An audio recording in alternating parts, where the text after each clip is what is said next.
Online? Naino Rajna Praja Bhartur Dharma Yute Vadod Visham Iti Benad Bodhaya Kapate Shashanam Vacha Naino Rajana Prajapatur Dharma Yudhe Vadodvisham Iti Menatu Bodhaya Kalpate Sasanam Vachaha Naneno Ranjanaha Praja Bhartur Dharma Yudhe Vadodvisam iti mena tu badaya kalpate sasanam vachaha.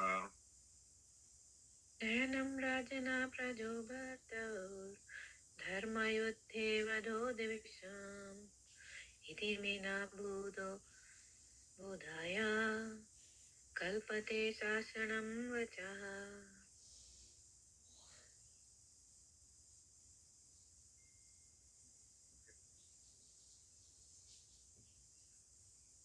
Word to word translation.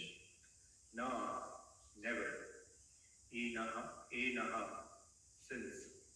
Rajanaha, of the king.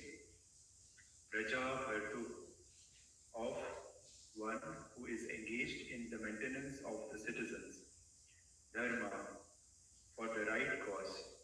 Yuddhe, in the fight. Vadaha, killing.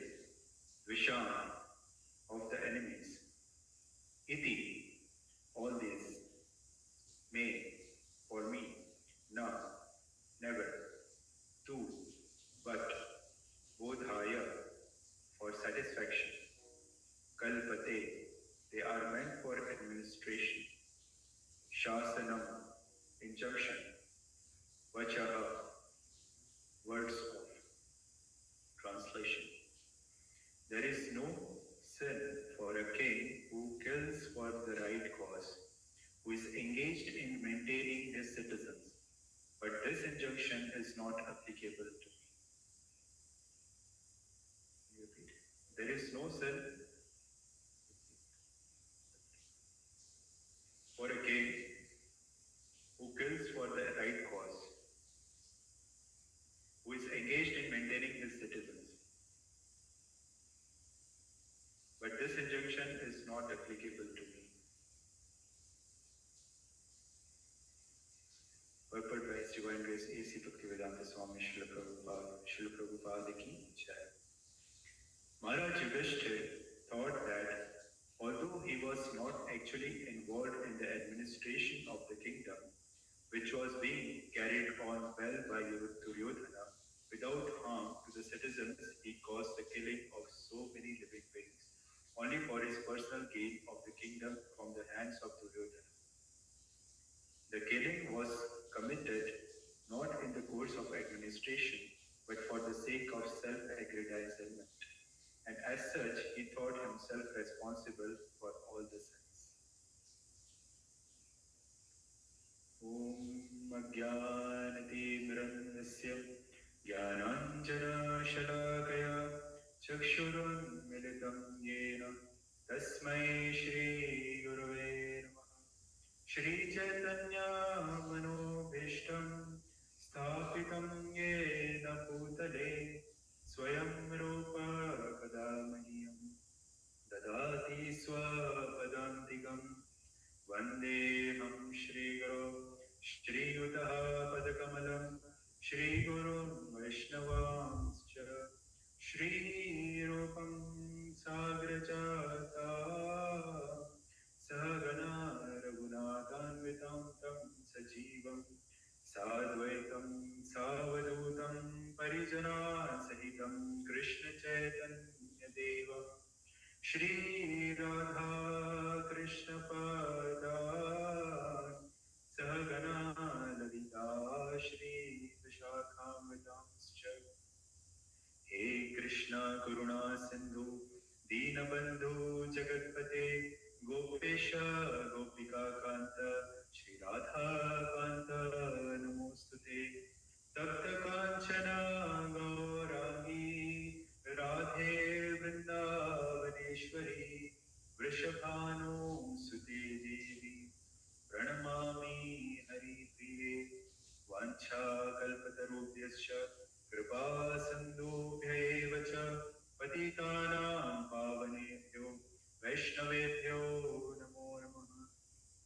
Namam Vishnupadaya Krishna Pristhaya Bhutale Srimate Bhaktivedanta Swami Nite Namine Namaste Saraswate Deve Gauravani Pracharine Nirvishesha Shunyavadi पाश्चात्य देश तारिणे श्री कृष्ण चैतन्य प्रभु नित्यानंद श्री अद्वैत गदाधर श्रीवासादि गौर भक्तवृंद हरे कृष्णा कृष्णा कृष्णा हरे हरे हरे राम राम राम हरे हरे करोति वाचालं मंगुं लंघयते यत्कृपातमहं वन्दे श्रीगुरुदेवतां श्रीचैतन्येश्वरम्।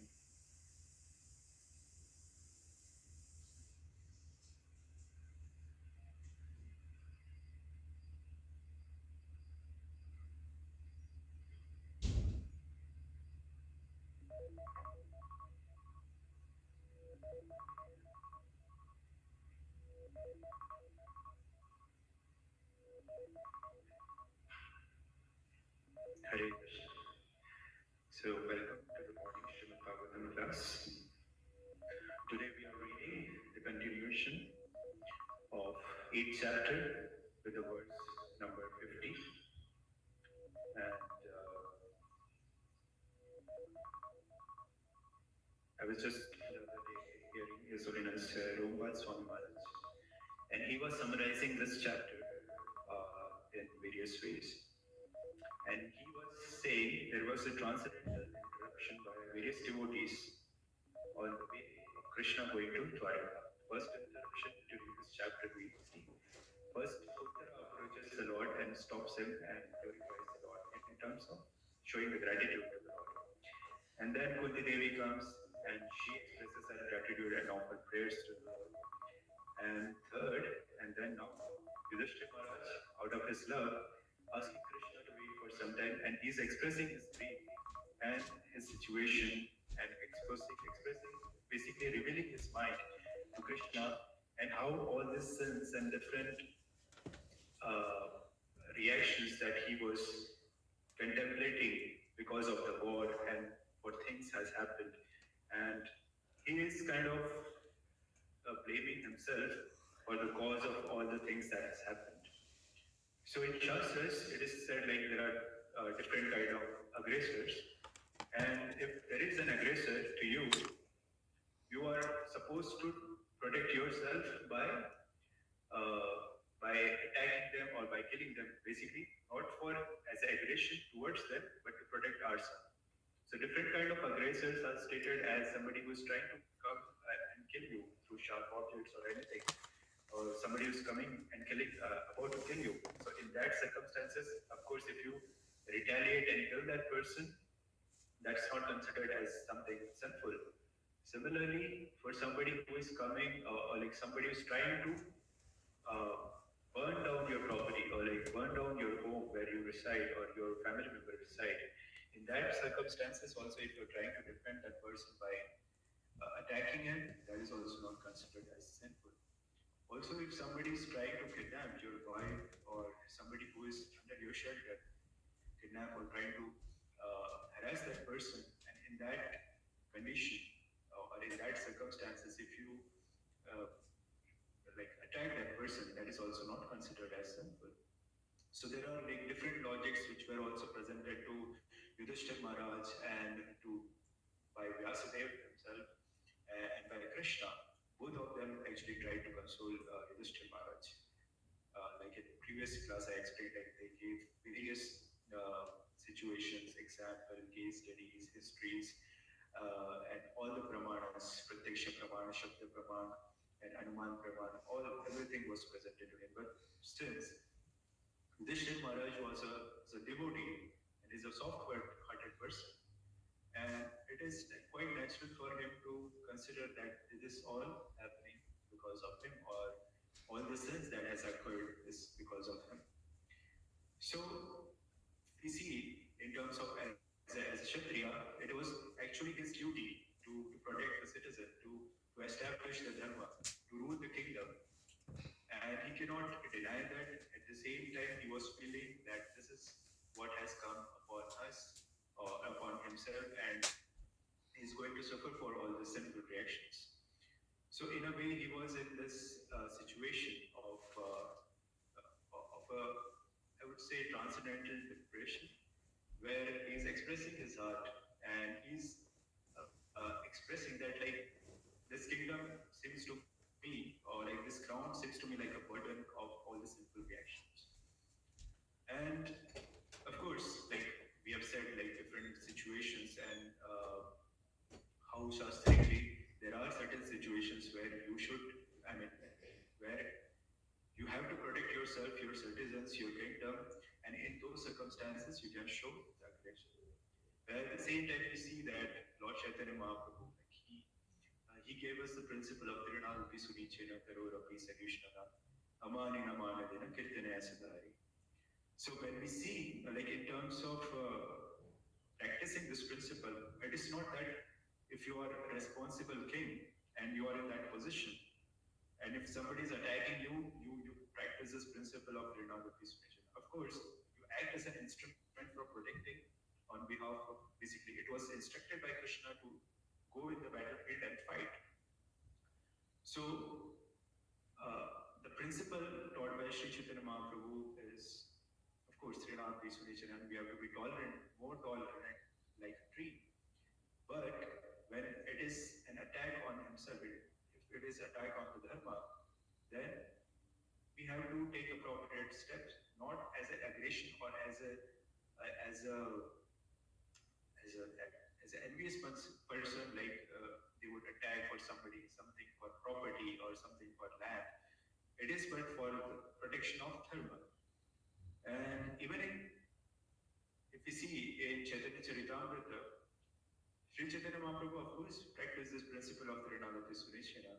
But when there was attack on Nityananda Prabhu, where Madhai was trying to kill Nityananda Prabhu by like hitting the pot, Sri Chaitanya Mahaprabhu became very angry and he actually wanted to kill Madhai through calling his Sudarshan Chakra.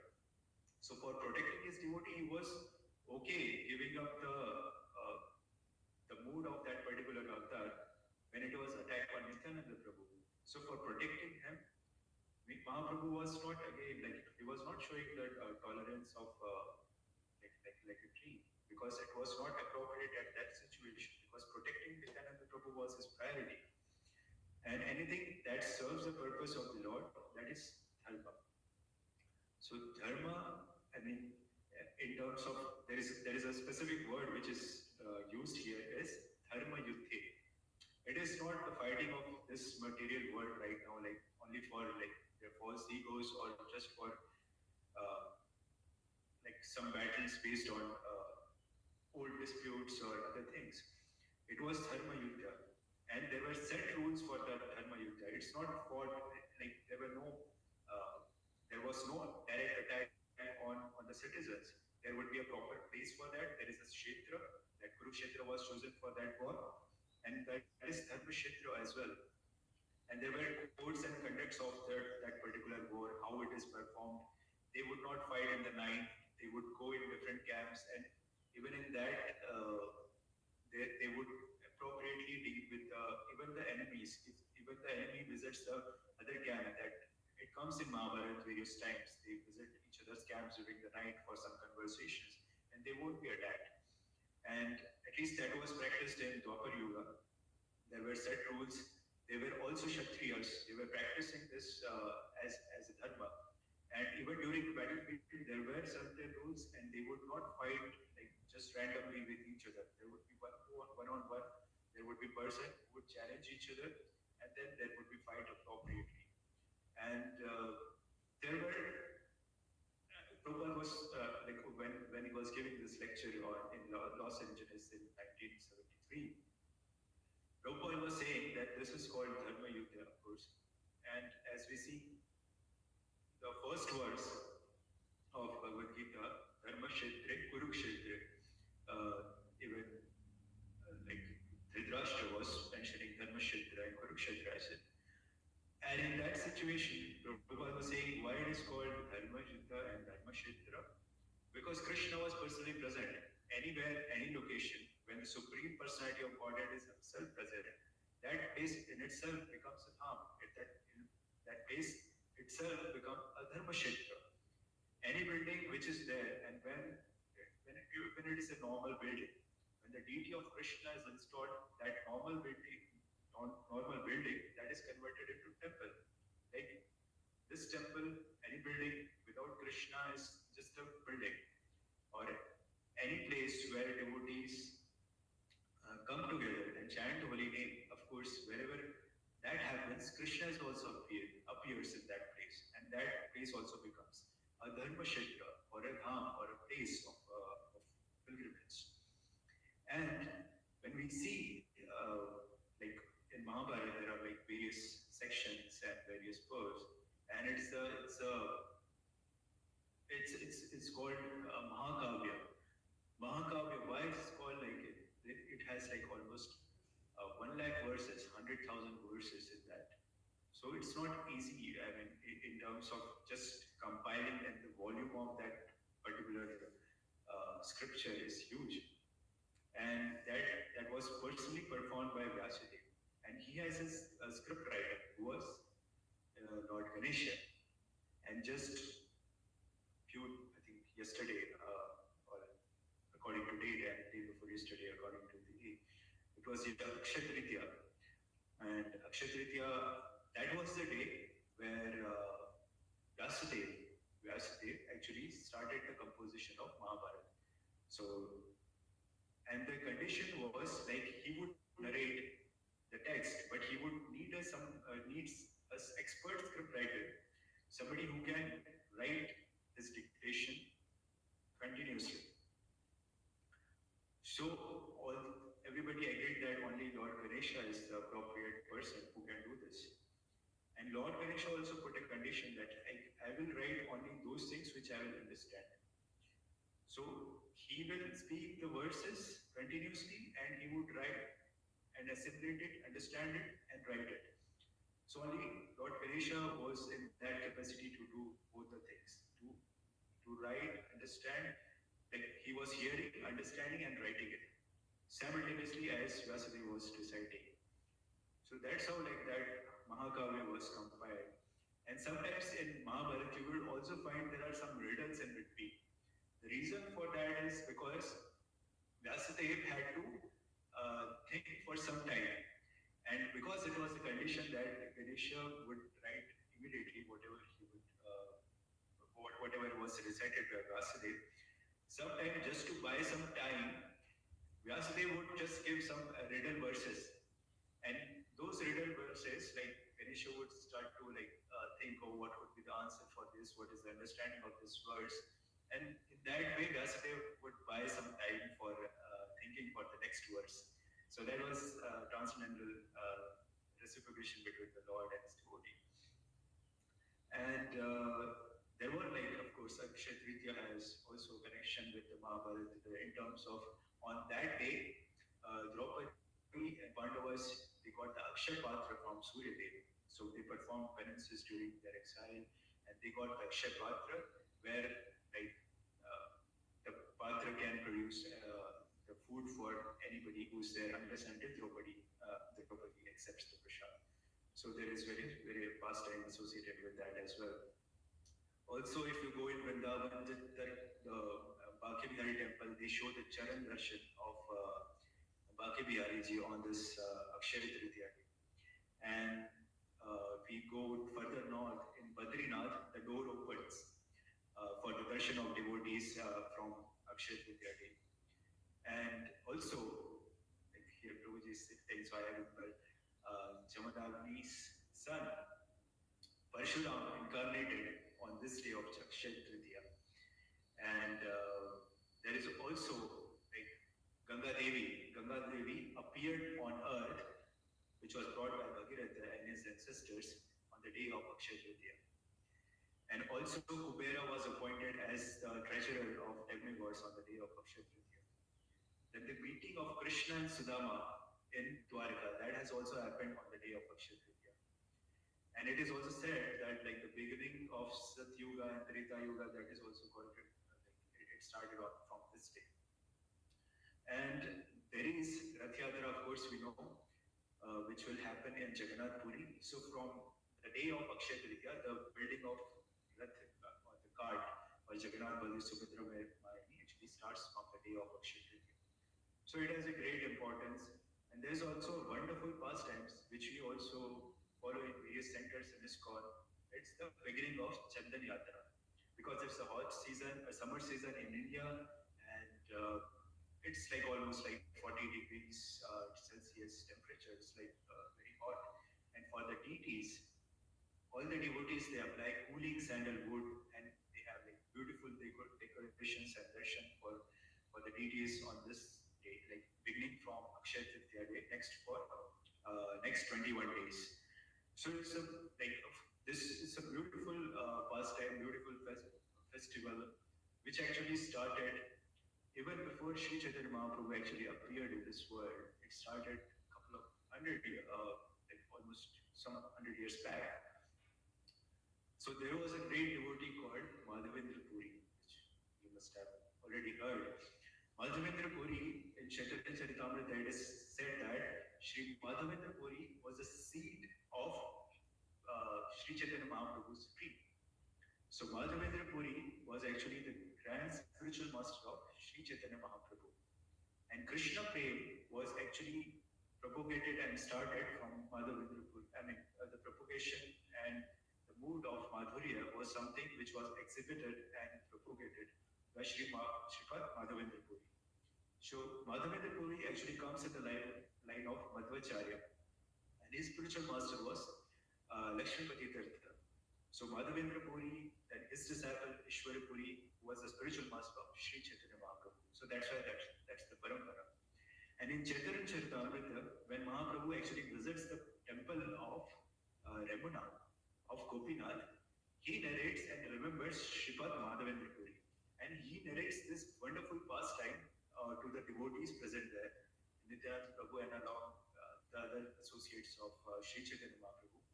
He recalls and tells the pastime of Madhavendra Puri. So that's how like the story begins. So of course we know like Madhavendra Puri was a great devotee and he was traveling different places and ultimately he reaches to Vrindavan. And in Vrindavan, he was sitting and doing his bhajan on the banks of Govindakund. So Govindakund is the place near Govardhan. If you go also today, it's a beautiful deity of Madhavendra Puri, very lively deity.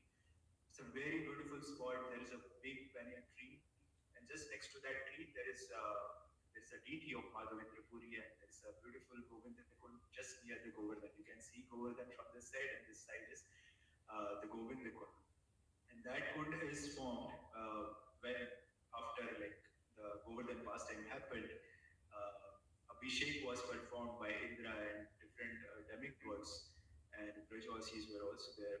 And that place is actually this significant. And he basically Indra gave the name Govinda to Krishna because he was also approached with the Survi cow, so somebody who is giving pleasure or like who is dear to the cows is that's what's the name which was given as Govinda. So that place, he was sitting there and he was doing his bhajan and meditation on the Govardhan hill. And then suddenly, because he was practicing a Ajgar Pravritti of Madhukari. So, sorry, not Madhukari, but begging the alms or the way of sannyasi. So, what exactly it means? There are two ways of a sannyasi who would go and beg alms. So, one way is Madhukari. It's like Madhu means honey, and Kari is like somebody who collects honey. That is actually the name of honeybee. So Madhukari means like you approach different houses, a set like decided house. Normally it is like 3 or 5 number of houses. The sannyasi or the mendicant would approach that houses and ask for or beg for the alms, and the householders would come and give. So that is that way of asking alms is called Madhukari. And there is another way which is called Ajgar Pravritti. Ajgar means python. So python doesn't go out way so much to hunt. He would just open his mouth in one place, and if the prey comes or he would go and like just capture whatever animal that comes to him, and he would sit in like mostly in the same place. So that is called Ajkal Pravritti. So a sannyasi who would not go out and beg, but instead he would just sit, just rely on Krishna, and whenever or whatever that comes on his way, and if somebody offers something, then he would accept it as Krishna's mercy and take that prasad for that day. And if nothing comes, they would just fast for that day. So that is also a way of practicing this alms. So because he was practicing this type of begging alms, so he was not going in villages and asking for alms. But there was a small boy which approached Madhavendra Puri that time, and he said, "Oh Babaji, like I'm seeing you that you are sitting in this one place, and you have not come to any of the houses asking for alms. So some of the Matajis who were fetching some water from the Govinda Kund, they came and told me that you are sitting here. So they gave me this pot of milk and asked me to give to you." So Madhavendra Puri, then he sees the beautiful form of that boy who was a Brajvasi boy, and he was mesmerized by whatever he said, and he kindly accepted that as Krishna's mercy, and he received the pot of milk. And then he drank that milk, and he was feeling ecstasy, and suddenly he was feeling a wonderful joy which he has never experienced before. And then after drinking the milk, he just washed the pot and was waiting for the boy to come so that he can return this pot to him.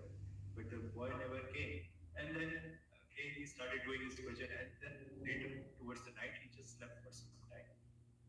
And in the dream that he saw, the same covered boy appeared, and that was Krishna. And he said, like, it was me who actually came and gave you that milk because you were doing this bhajan here. And in my village, nobody goes hungry. So it was me who came actually and gave you that. And I also came here to instruct you one thing. Because there is one deity of mine in the form of Giridhari.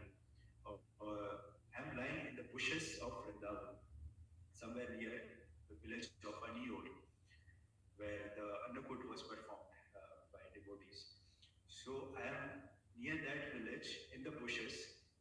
You go tomorrow morning and find me. I am lying there. So he, next day, when Madhavendra Puri went to that place, and sure enough, he found the beautiful deity of Srinathji lifting Govardhan. So his form is like Srinathji, one side. With one hand, he's lifting the Govardhan with the left hand, with a small finger. And he actually called the nearby villagers and they asked, like, there is a deity of Gopalji here, we should go and find. And so all the villagers came and with their spades and they could like remove the bushes and actually found the beautiful deity of Srinathji. And there was a big festival, all the devotees, all the Brajvasis, they came forward and the news spread and actually everybody got to know, okay, Gopalji is here. So this deity was actually originally installed by Vajranath on the top of Govardhan Hill. And subsequently there was some seva going on, and because of some attacks on the temple, the pujari actually hid that deity in the bushes and he went away and he never came back after that. So that was like the brief history of that deity, and that's what told to Madhavendra Puri. And then since Madhavendra Puri was there, so all the Brajvasis asked, like, how should we do? How should we celebrate? And then Madhavendra Puri then exactly explained them, like, we should perform the Abhishek. So they started with the Abhishek of Panchagavya, the different elements of cow dung, cow urine, milk, curd, and ghee. Different Abhishek was performed. And after that, then Panchamrit Abhishek was performed with the milk, ghee, curd, water, and honey, and different forms. So then that second level of Abhishek was performed. And after that, all the Brajavasi wanted to contribute for that Abhishek. So they formed a line, and from Govinda Kund, they brought almost 900 pots of water, and then the Abhishek was performed. Because it was, that deity was lying for so long, it was not well taken care of.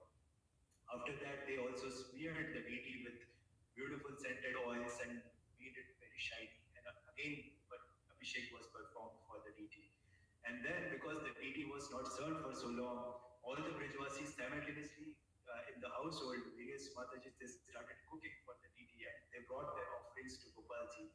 and then there was big cooking for like devotees who gathered there, and they offered a beautiful feast to Gopalji. And this festival just went on for weeks, and devotees would come and take beautiful darshan of Gopalji. And the slowly this message also spread across different villages. So those villagers came to Madhavendra Puri and said, we also want to have darshan, and we also want to have that celebration of Annakut festival of Gopalji. So can we assist? And Madhavendra Puri, of course, he agreed to that. And similar as like he would like perform or finish one festival, then another village would come. So this festival would go on for like months and years. So it is said that this festival actually continued for 2 years, because one village would conduct the festival for like say 1 month, then another village would come, and like so in this way like 12 village was complete in 1 year, and then again the first village would come and like they wanted to perform it again. So this festival was going on for like almost 2 years, and then it was again the same time, and it was the summer season, and again Madhavendra Puri gets a dream, and Gopalji appears to him, and he said like, since I was lying in that bushes for so long, still after performing this abhisheks and different ceremonies, I'm still feeling that heat. So can you please arrange for some sandalwood paste for me? So which you will find in Malaya Hills. Malaya Hills is somewhere in like south of India. So get the best quality of chandan, and can you please apply that on my body so that I should feel some cooling effect. So just after hearing this instruction from Gopalji, uh, Sri Madhavendra Puri immediately starts to go towards southern part of the India. So southern part, like normally that route they would not take directly because there were different regions and provinces.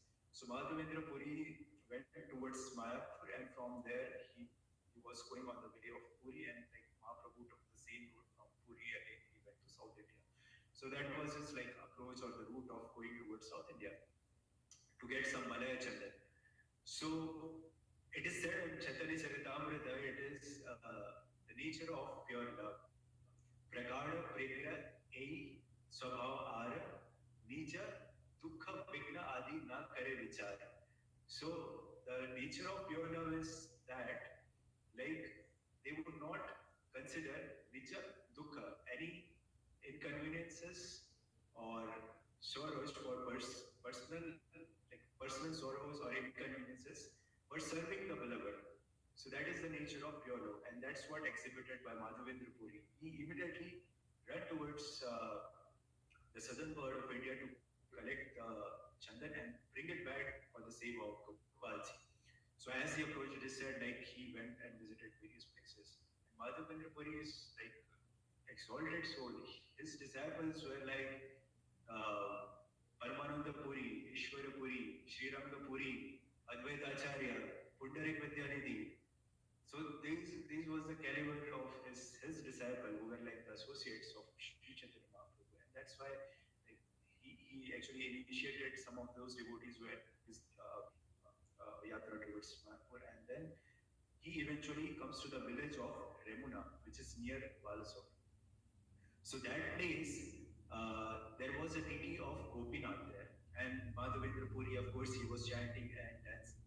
And when he had the darshan of Gopinath, it was almost afternoon time, Rajbhog Aarti time, and that temple was famous for an offering called Amrit Keli. Amrit Keli was a sweet rice kind of a preparation, which was offered to Gopinath during the Rajbhog Aarti. And they used to serve, the pujari used to serve him like 12 pots of Amrit Keli to Gopinath deity. So Madhavendra Puri heard was like he has heard about this beautiful feast which is offered to Gopinath, and it is quite obvious for any pujari. Like even if you see in our temple, so like he visits any other temple or he sees a beautiful dress on the deities or beautiful garland on the sea, on other like any place, he would immediately remember and thinks that like how wonderful it would be like if I can offer this to my deity in the temple, or like I can offer it to say Madan Mohan here. So any preparation or any celebration which they see which is wonderful, they want to perform the same for their own beloved deity. So as soon as Madhavendra Puri heard and saw actually the Amrit Giri being offered, and he was thinking that actually Pujari was taking that inside the altar, the curtain was closed and offering was going on, and he was just thinking like, if I can just taste this beautiful Amrit Giri for some like a little bit, maybe I will go back and Vrindavan and prepare the same for my Gopalji deity. That would be wonderful. But as he was thinking, he was like he saw that the offering is going on, and he thought, okay, this is offensive because Lord is just still honoring the Bhoga, and how it is offensive for myself is to think that like, can I taste that? So he just felt a little bad, and he left. He left for a marketplace. Like again, he took some prasad, and he was just resting and taking his. Like, he was doing his bhajan basically.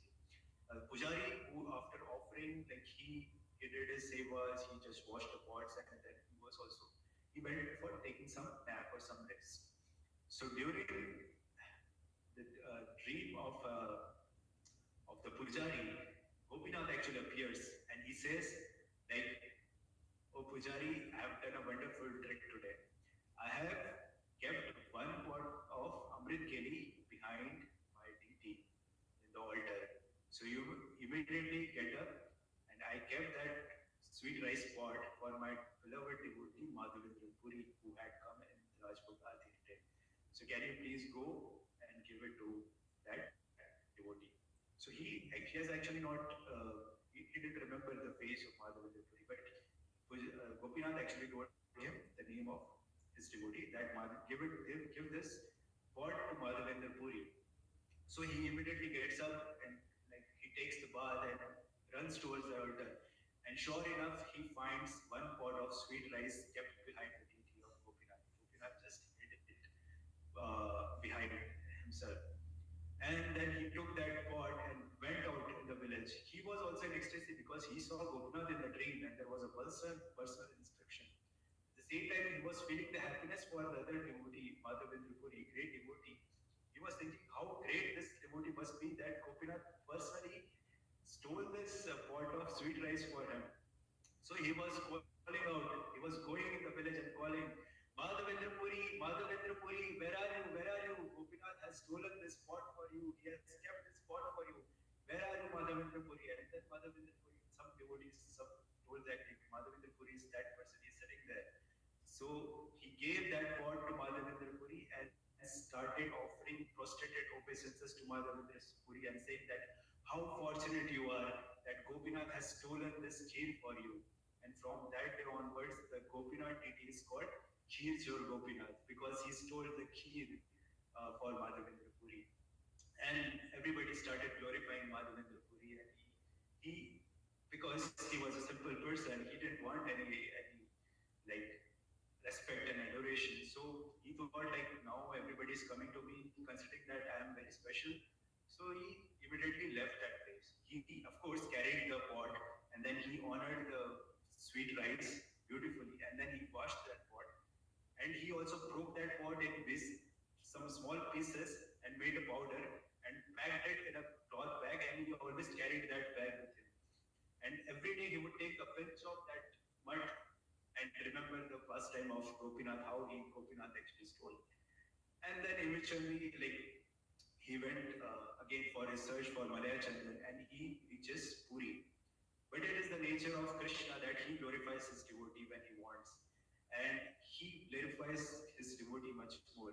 So that is also as a seva, devotee can use that in the service of the Lord. So even the fame and recognition achieved by devotee is also utilized in the service of the Lord. But even before Madhavendra Puri actually reaches Puri, his glories has already reached. So that his glories has already preceded Madhavendra Puri's travel. And as soon as he reached Puri, everybody started recognizing, okay, this is the great devotee Madhavendra Puri, for whom Gopinath has actually stole the key. And that has actually helped him because when he actually visited in Jagannath Puri temple and then the devotees started glorifying him, Pattas, he said like, okay, actually I was going for travel and that's how I came here. So he said like, why are you traveling so far? they asked like, I am actually looking for Malaya Chandan. So he said like, we perform this wonderful festival here in Puri. So we have a lot of Malaya Chandan with this. We have camphor with this. So you can take this. And there was also king who was supporting that. And the king came forward and gave almost like 40 kgs of sandalwood to Madhavendra Puri. Not only that, he also supplied two more servants to go along with him because it's a heavy weight, and some camphor, 20 kilos of camphor was also given to him, and some money so that he can pay some taxes during toll taxes. And because it was a very precious commodity and can be stolen, so there were like guards and like, so those two person would be serving as guards as well as the helper for Madhavendra Puri. So again, Madhavendra Puri comes like, towards, like he started his journey upwards towards Vrindavan, and he again comes to the village of Remuna. So because he remembered the pastime, wonderful pastime, then he went and to take the blessings of Gopinath. So he was sitting in that place, like the darshan, and thanking the Lord for arranging. Like he didn't have to actually go all the way towards South India to collect the Malaya Chandan, but he found in Puri, and then he was taking rest. So in the dream, again, the Gopalji and comes here, comes in the dream of Madhavendra Puri. And he says that Gopinath and me are not different. So you don't have to carry this burden and come all the way again to Vrindavan to carry this like 40 kgs of chandan with you. You can apply the same sandalwood paste on the body of Gopinath, and I will also feel the same coolness here in Vrindavan. So Mahaprabhu was again glorifying Madhavendra Puri, saying that how fortunate Madhavendra Puri is because Gopalji, like Krishna himself, appeared in the dream of Madhavendra Puri almost three times. First time in Vrindavan, giving him the instruction that I am hiding here. Next time, here in the dream, I think it was in the dream of Pandit, as well as like there was a dream simultaneously for Madhavendra Puri also. Like he also told him like I actually hid one pot for you, and this is the third time with Madhavendra Puri. Sorry, Krishna appeared in the dream of Madhavendra Puri and giving him the personal instruction. So next day, along with those two servants, he again goes to the temple of Gopinath and he says, "Okay, I got this dream here that I should apply this Chandra to Gopinath so that like it will be service to Gopalji and Vrindavan as well."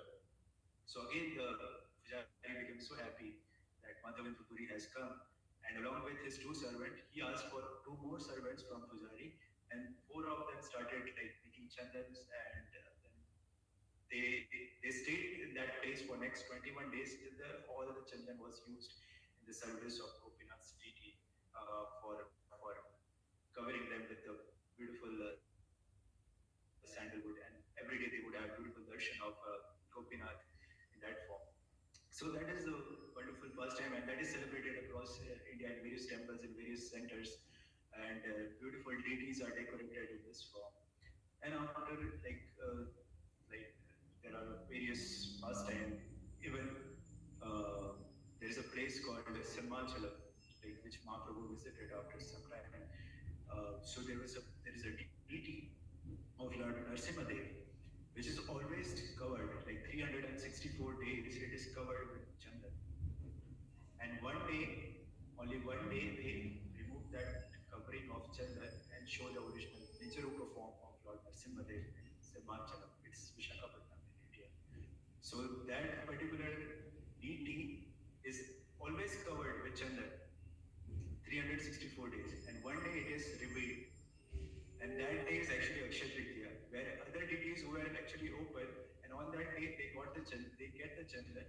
But here, 364 days, all the chandan was put on the Lord Narsimhadev, because he was so angry on Hiranyakashipu. He said like his heat was actually disturbing the environment. So just to cool Lord Narsimhadev with this anger, they cover Lord Narsimhadev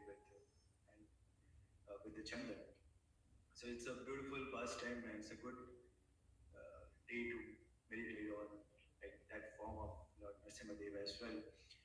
And in few days we'll be celebrating Narasimha Chaturdashi. So these are like various beautiful pastimes. And in ISKCON, we also have like Srinath GTT.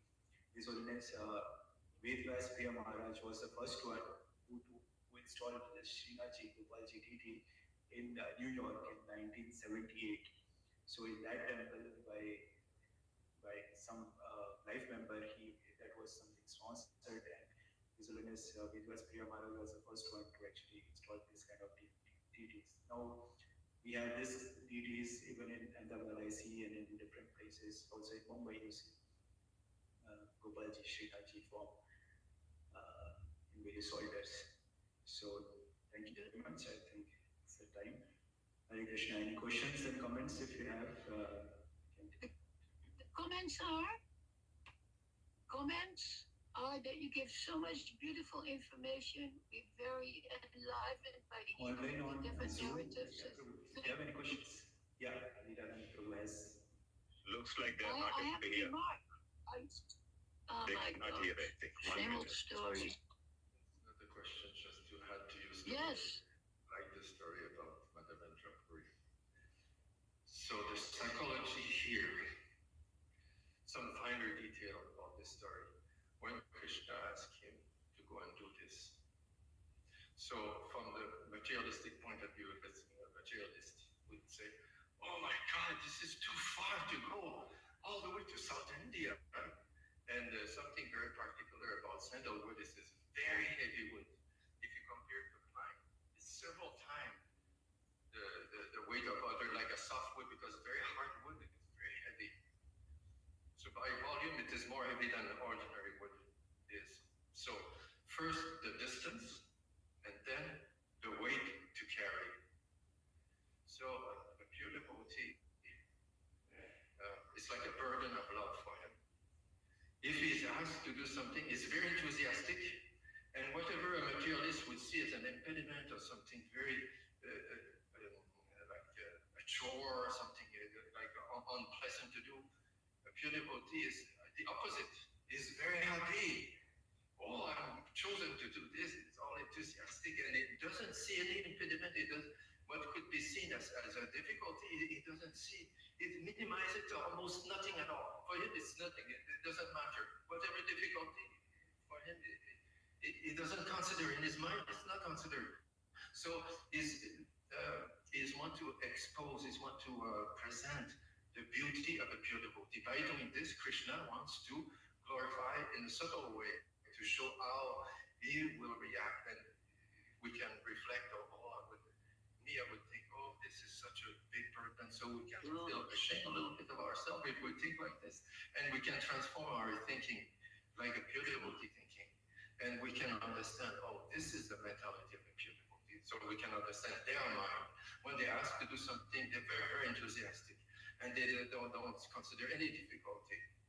And so in doing this, so unreservedly and fully enthusiastic, he went right away to fetch this, not considering any difficulty. But Krishna is very kind. He says, oh, okay, I will shorten your distance to go there. But he got it in Jagannath Puri instead. And then he got servant to help him, right? So he shortened the distance to go there, and he's also shortened the distance to go back from there, which is already shortened distance, by offering it to another deity, saying, this is also me, right? So we can learn so many lessons in this way, that he's helping, he's feeling compassionate, he's not like a harsh master, yeah, you must go into this, and the person is having difficulty, yes, you must go faster now. So he's a very, very kind master, very, very considerate, is very, very soft-hearted Krishna, so he's not like someone who wants to exploit, right? He wants to glorify and have a nice reciprocation of love. So this is a beautiful story. Thank you so much, Ravi. Anybody on Zoom have any questions and comments? Can you hear me, Ananta Acharya Prabhu? Yes, I can. You can hear. Okay, Prabhuji. Thank you very much for nice class. Especially, I like the Madhavendra Puri. And coming to the 3 times he saw in the dream, I just want to correct it one thing. First time The dream is, he says that I am buried inside and you please dig me out. Second one is, again the Gopal comes in his dream and says, I'm feeling very hot, go and fetch the chandan for me. And thirdly, he comes to the Ramuna with the chandan and everything. He comes in the dream, you need not bring it to me to Vrindavan, please apply to Gopinath, I am saying. That is the third dream, Prabhu. Yes, Prabhu. And Python, I recently, even nowadays also in the Vietnam other side, Python even swallows the human beings. If you are old and something comes in front, it sucks in with the force and they go in. That's what I realized. Oh my God, pythons are very dangerous. In the good olden days, we used to listen to the stories and eat somebody and then goes around the tree to digest and all of the things.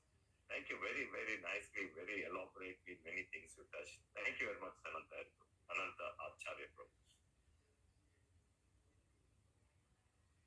Thank you, Prabhuji. Anybody else? Any questions?